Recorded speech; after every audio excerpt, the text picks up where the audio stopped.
Our typical responses to injustice and inequity in our society are simply not enough to affect institutional, sustainable change. To create the seismic shifts in policymaking and individual behaviors that we need to make our world more just and equitable, we're going to have to radically rethink the way we design our lives. We need to adopt a more effective approach toward activism, one that better leverages the strengths of those of us who want to work toward the greater good. I'm going to share with you my framework for a design process that enables us to live our most fulfilling lives in service of the greater good, which I call the Emprise. I'll also share 4 principles with you that you can use to design a life of activism. And they are abundance, courage, ownership, and authenticity. Tell me if this sounds familiar. You're going about your daily life doing the things you do. News hits about some horrific incident or political maneuver that you find to be abominable. You do what you typically do. Maybe you attend a march, you post your reactions on social media, you make a donation to a charitable organization. You feel satisfied that you've done your part. And then a few months later, history repeats itself, and you go through the same set of actions once again. And again, and again. Sound familiar? Activism is often seen as something activists do, and something that we might engage in from time to time when we see yet another example of injustice or irresponsible leadership. When we think of the notable activists doing truly remarkable work, like the late Representative John Lewis, Malala, Greta Thunberg, mothers of the movement, Naked Athena, Wall of Moms, we might question our own ability to rise to their level of selfless and relentless service. These people are doing tremendous work to move us to a better place. But for so many of us, watching from the sidelines with awe and admiration, our lives aren't designed to incorporate acts of civic engagement into our daily activities. So we're left fuming about political leadership, reposting articles on social media that typically only get read by people we agree with, and generally preaching to the choir. We feel frustrated by our inability to affect change and overwhelmed by the enormity and the complexity of the problems we're facing. We need to radically rethink the way we design our lives. Civic engagement needs to be integrated into our daily activities, into our identities, and into our expectations of what success means.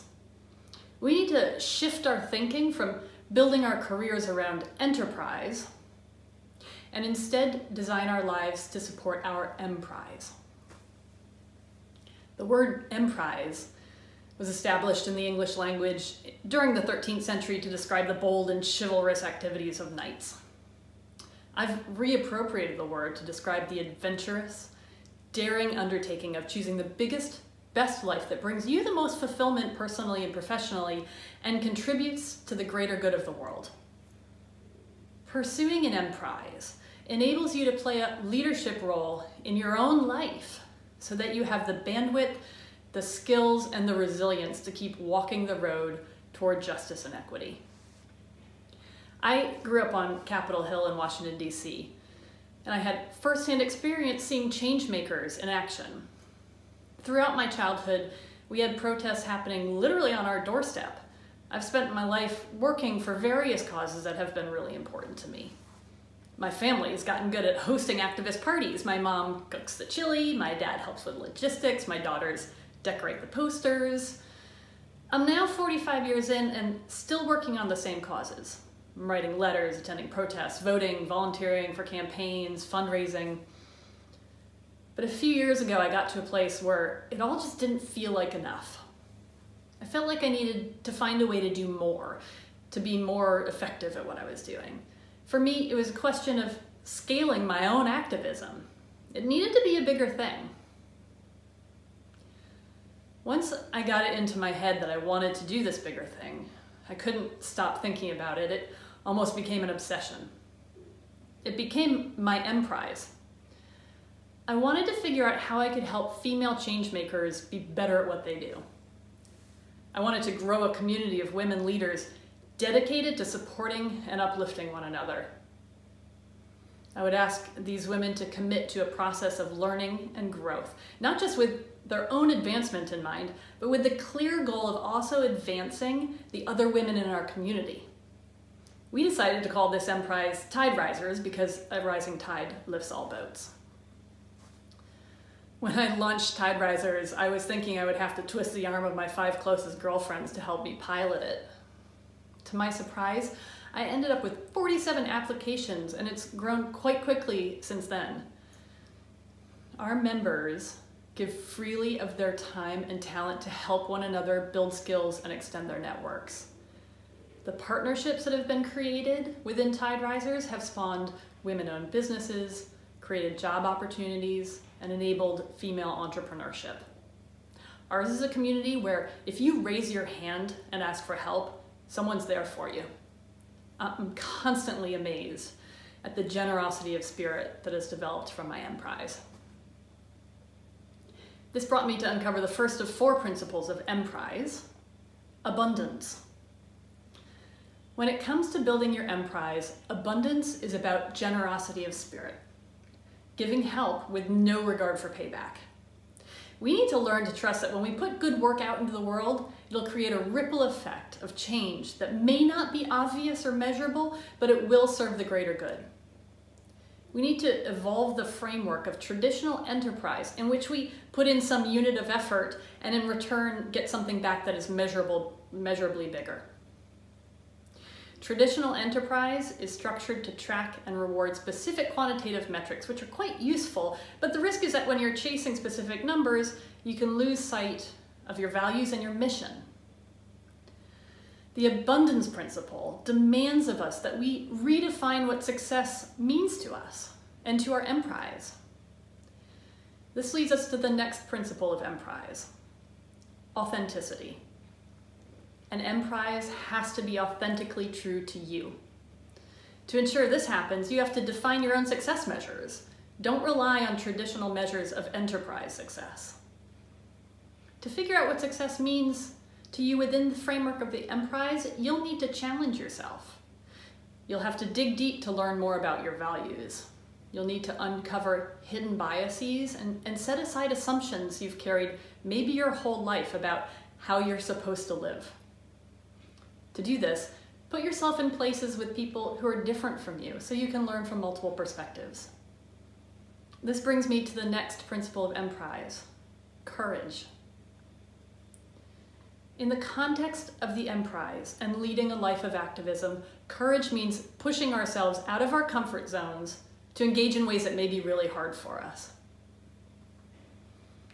Dr. Martin Luther King said, "It may well be that we will have to repent in this generation, not merely for the vitriolic words and the violent actions of the bad people, but for the appalling silence and indifference of the good people." How do we ensure that as the good people, we aren't engaging in appalling silence and indifference? It takes courage to initiate and engage in conversations about inequities in our society. These conversations are especially important for white folks like me. An Emprise and a life of activism require that we develop this muscle that is courage, so that we can move on to the 4th and final principle of Emprise. This, for some of us, may be the most challenging. It's ownership.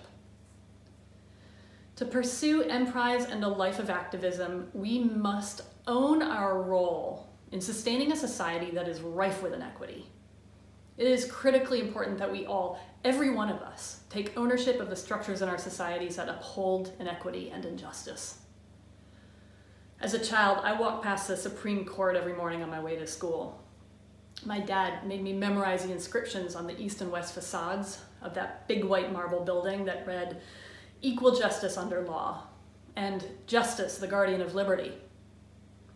I feel fortunate to have been raised by parents who, from an early age, talked to me about the profound privilege those words impart. They also made sure I understood that the promise of those powerful words are still to this day not afforded to all Americans. It's easy to look at a grand building like the Supreme Court and see those inscriptions and buy into the notion that those statements are true and universal to everyone in our society. In the context of the Emprise and leading a life of activism, ownership means nurturing an ongoing questioning of assumptions about the world we live in, and resisting the urge to abdicate responsibility for the outcomes that we don't like. We must take ownership of the biases ingrained in our social and governmental structures, our industries, and in our minds. We have to dig deep to understand where existing systems have benefited us and oppressed others. We must ask ourselves what we can do to dismantle such systems. Our Emprise must serve this purpose to enable a life of activism. I want to leave you with this thought. Recent events have offered us unprecedented opportunities for change. The societal structures we grew up with don't have to be the blueprint for our lives. Right now we have the opportunity to shape the future. Let's not let that opportunity drift past us. No one is going to create your Emprise for you. This is your life, and if you don't take the reins, someone else will. So stop chasing enterprise. Go find your Emprise.